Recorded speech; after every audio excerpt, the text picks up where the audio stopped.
Kirsty. And what's even more interesting, out of all the things on the telly that we see repeated and rehashed and everything else, this is the first time there has been a proper big documentary about the menopause.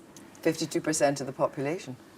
I mean, there have been lots of, don't get me wrong, there have been lots of different discussions about the menopause in different forms, but actually this is a kind of mixture of testimony and actually a bit of humour and science to say we have to kind of reevaluate this and take it back, and let's not even call it the menopause, let's call it the change.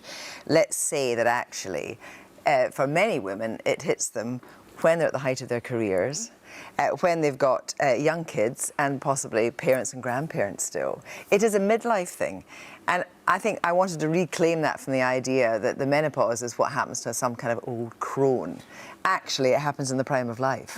So is that actually the problem? Because we don't talk enough. We're not honest enough. Even as women amongst women, we don't sort of almost, because it has been showered with all of these other thoughts, and then you just don't talk about it because it's a bad thing. And funnily enough, the head of Virgin Money in her new autobiography, when she talks about having postnatal depression and then depression, some man in the boardroom has said to her, "Oh, you must be menopausal." I mean, the actual lack of understanding about what the menopause is and how many different symptoms there are. When I started making this documentary, I didn't realise that joint pain was a major symptom.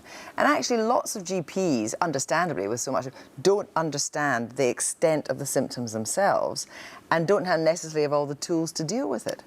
Of course, and also as well, people sort of suffer in different ways. There are different things. You might have joint pain, and then maybe I don't, and so therefore there isn't a textbook way of saying. There isn't a textbook way, and actually women don't necessarily talk to each other. And one of the best things, you know, would be if mothers talk to the daughters as well.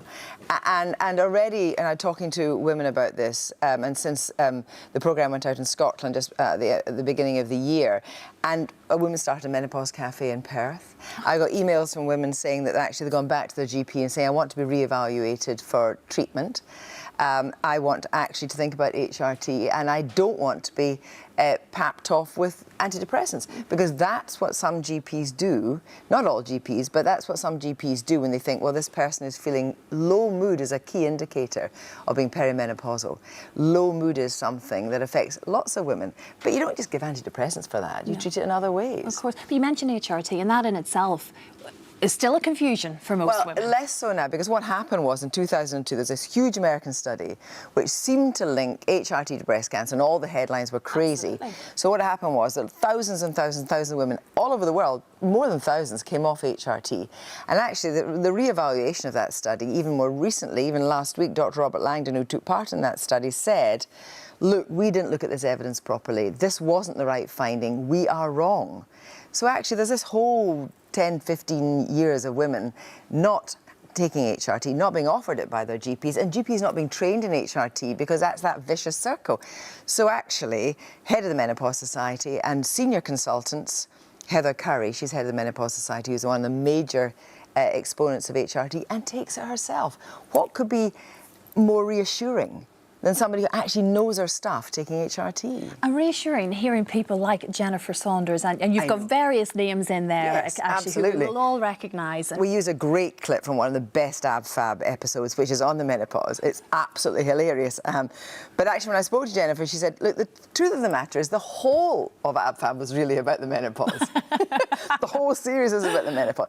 So I'm saying, let's just talk about this. Yeah. You know, we've all have different symptoms. Let's talk about them. How did you approach it? What was your mindset? Well, I mean, I went through a very hard menopause because I had a hysterectomy, and so everything kind of went, because I had my kids, and of course, as you know, ovarian cancer is the kind of silent killer, so that went as well. So I went through into hard menopause and went straight on to HRT. And then what happened was the news of the study came out, and a friend of mine had a pre-cancerous breast lump and was told by her GP, get off HRT, because she was on it. And so there's this kind of ripple of fear, which was so unnecessary, which left me actually, even still today, having poor sleep pattern and having, you know, night flushes.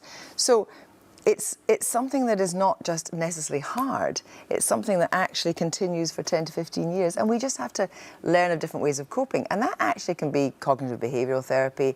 It can be different. It could be black cohosh. It could be all sorts of different things. But the key thing is to talk to each other, to get online, to speak to your GP. Yeah, absolutely. Well, Kirsty, it's fascinating. I will be watching The Menopause and Me tonight, 10:45, BBC One. That's wonderful. Thank you, Kirsty. Thank you.